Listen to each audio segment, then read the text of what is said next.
هوتوت حبريتا نتوم اب إثيوبيا زلكم كلكم إيرتراويان التناجير ساعات ندابربه يخيد سلام سلام كمي تحضروا كمي تعلو كمي تمشوا ببزلكم مو سلام تعنا لها انداتمنقو لكم انا لما انت مدبنا دما اب محاوراو ميديا ازيوم ازرب زعباتاتن تكسات حبريتاتن حيزلكم قريب لكم فتاتن كوران تغتاتلتي نز channel سبسكرايب زي غورو محدش فاميلي تهاليكم سبسكرايب بمغار شحن ملايا از فيديو زدما انا بزح سب من تانك باصح لايك بمغار جمرو لي نمدنا اكبلكم ميحات تصومي حاجة تسليها تسجليها ما عاد ما تقبليها تايدليها منقصة سماعات كتشيلها مو حزج نقول كهاس منقصة سماعات كشيل مكاها حد زبتك كسان درس منقصة سماعات قاعد تكوني إن عندي مسجد تخرج لها جنة كاتية لها زغولة فلاسي قدام زعتي تهدني منقصة سماعات حكين ولول كوس أفتح من قصة سماعات قويتها تعرفني الساعات قاعدة زي الناس تايدلها هسوا سلام كونترا رجعت كما هذا حاجة صادق أمثال لك هذا مدري زاوية كافتبوها أنتوا زنقر كنا حسرت شو حتى عملت بريتا وقارس استقعد لي خلنا علي صادق أمثال لي ما أني ما يقبرنا الساعة أنا بتكشان كرهنا يقول كيف ما سمعت توحيد كا أب مجمّارو طرح زي كونس أب نايجيرو ساعات يدول سلازلو بقولته كاب إثيوبيا خوتو نتقول مجدتات حسوا مسوا كتبوا مزجاتامي ملكتنا نمحلالف سواء هو دمسيكم كنان لسانايكم كنان زبل نجارات نخيبت منجسي إثيوبيا يترفع بس معك زيهم زما رايو ب8 مليون قرشي تشيط انا عجي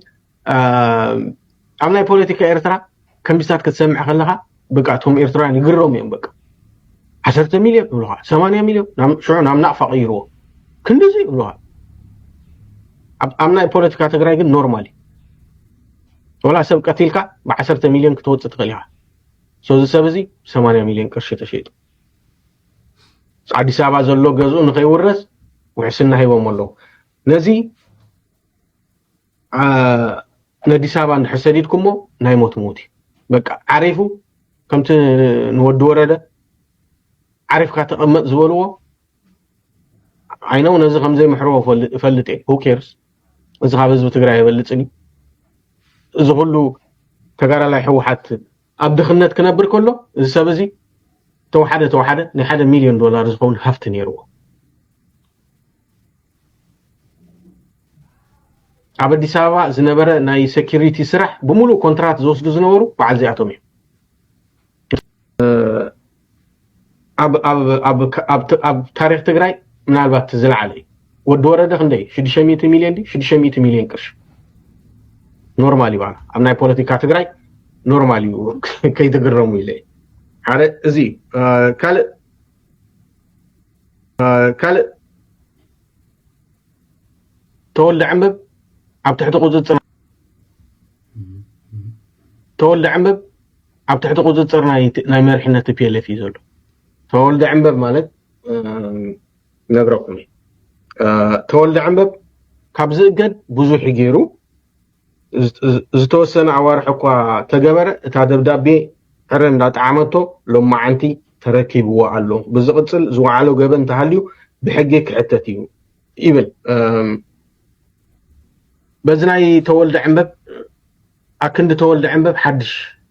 ناي سليا ناي تግራይ ناي سليا لعلواي مريحነት تشيمولو شمو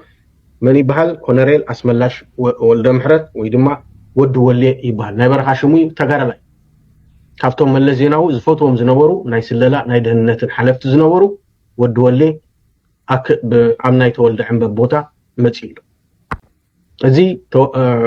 ወዲ ወሌ ወይ አስመላሽ ምሕረታ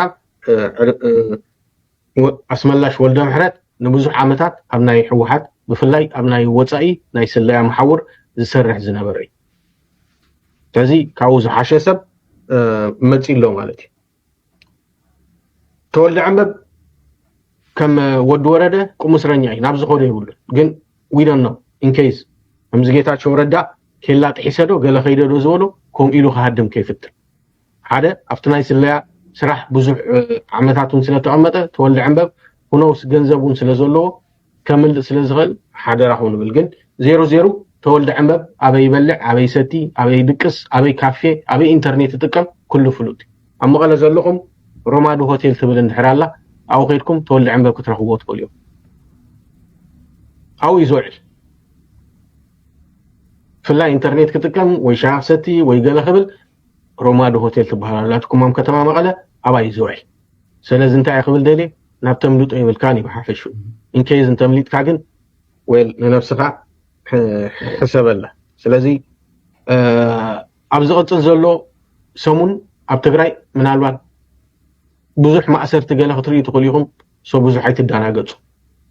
ስለዚ ኣብ ትሕቲ ተወልደ ዕንበብ ኮይኖም ንፌደራል መንግስቲ ዝስልሉ ዝነበሩ ሚስጥር ዝሕልፉ ዝነበሩ ኣብ ሰሙን ክልተ ሰሙን እዚ ኣብ ትሕቲ ቁፅፅር ስለ ዝኣትዉ ብዙሕ ከምዚ ሓድሽ ነገር ከይመስለኩም ኢለ ስለዚ እንድሕር ዝኾነ ሰብ ተኣሲረ ኣለኹ ኣሲሮ ምን እንድሕር ኢልኩም ኣብ ሰሙን እዚ ምስ ተወልደ ዕንበብ ኮይኑ ንፌደራል መንግስቲ ዝስልል ዝነበረ እዩ ብፍላይ ደቂ ኣንስትዮ ኣለዉ ኣብ መቐለ 10 ግዜ ደጋጊመ ነግረኩም ኣለኹ ነጊረኩም ዶክተር አብርሃም በላይ በቀጥታ ዝእዝዘን 15 ለን 20 ዝኾና ደቂ ኣንስትዮ ኣለዋ ዶክተር አብርሃም ገንዘብ መሊኡ ወልሓንቲ ክትገብር ኣይትኽእልኒ ተንቆልዑትየን ስራሕ የብለን ገለ የብለን ገሌን ኣደቆልዐን ግን ዴይሊ ሓበሬታ ካብ ትግራይ ብፍላይ ካብ መቐለ ዓዲግራት ራያ ሽረ እዚ ናይ ግድን ኣብ ዓድዋ እኳ አይ ዶንት ቲንክ ሶ ኣብ ዓድዋ ከምኡ ኢሉ ንፌደራል መንግስቲ ዝስልል ወይ ይሰርሕ እንድሕር ኣሎ በልዎ ባዶ ሽዱሽተ ዝበሃል ኣሎ ሓቂ ኣብ ዓድዋ ኣው እትዎ ስለዚ ምስቲ ዝነበረ ሴኩሪቲ መሓውር ተቀይሩ ስለዘሎ ንዑ ንምፅራይ ቶም ምስተወልደ ዕንበብ ኮይኖም ምስ ፌደራል መንግስቲ ዝራኸቡ ዝስልዩ ዝነበሩ ንዓቶም ከኣስርዎም ስለዝኽእሉ ብዙሕ ሳይኬትብሉ ኢኹም ተወልደ ዕንበብ ሓንቲ ከምዚ ሕጂ ተኸሲሱ ኣይተኣሰረን ዘሎ ግን ቁም እስረኛ እዩ ተወልደ ዕንበብ ሓንቲ ቶም ኣብ ትግራይ ዘለዉ ናይ ስለያ መሓውር እጂ ከፈንጂ ክሕዝዎ ደልዮም ምስ ወዲ ወረደ ክራኸብ እሞ እንታይ ሚስጥር ከም ዝሃበ እንታይ ከም ዝበለ ክሕዝዎ ፈቲኖም ነይሮም ግን ንሱን ናይ ስለያ ክእለት ስለ ዝነበሩ እዚኣ ፈሺላ እምበር ናብ ወዲ ወረደ ኸይዱ እታ ናይ መወዳእታ ስራሕ ክትውዳእላ ዝተባሃለት ንሳ ኣይኮነትን እምበር ሸዓኣ እጂ ከፈንጅ ምስ ወዲ ወረደ ተዝተሓዝ ነይሩ ቻው ኣኽሊዎ ነይሩ ስለዚ እዚኣቶም እዚአን መስላ ስለዚ ካልእ ብዛዕባ ዶክተር አብርሃም ነጊረኩም ብዛዕባ ኣቀፋፍላ ናይ በዓል ስዩም መስፍንን ናይ ኣባይ ፀሃየን ናይ ካልኦትን እዚ ንባዕሉ ዲቴይል ምርመራ ዘድልዩ እዩ ምክንያቱ ተወልደ ዕንበብ እታ ናይ ባድመንደ ምክንያት ምስ ፀሓፈ ድሕሪ ውሕድ ግዜ ተሰናቢት እዩ ኣባሪሮም እዩ ዝኩሉ ንሳሙራ ዮኑስ 11 ገጽ ኣፍታ መፅሓፉ ፅሒፉሉ ንኢድዎ በዓል ሳሙራ እውን ኣባሪሮም ስለዚ ምናልባት ካብቶም ኣብ ላዕለዎት መራሕቲ ናይ ሕወሓት ዝነበሩ ካብቶም ቂም ዝነበሮም ሰባት ክኸውን ይኽእል እዩ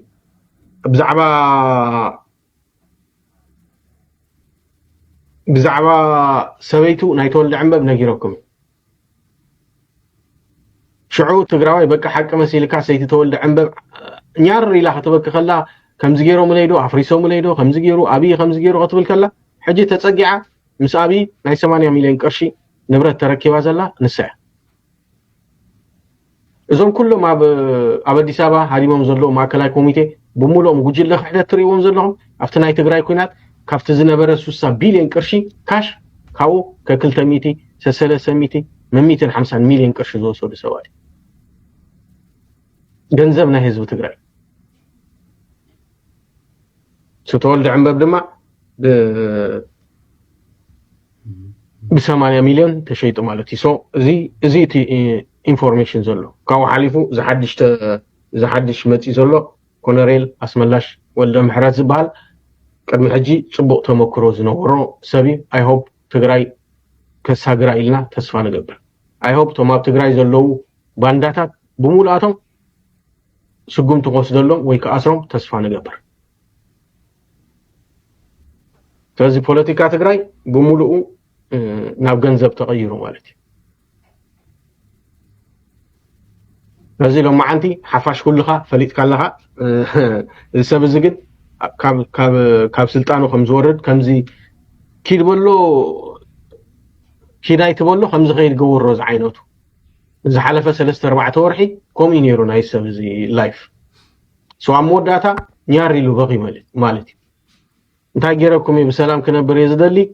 ሻዕቢያ ቆትሉን ይምዶ ሻዕቢያ ከዕፉኑን ይምዶ በሰላም ከነብር የዝደሊ በቃ መሐሩን ይሉ ምክንያቱ ዴይሊ መዓልቲ ናበይ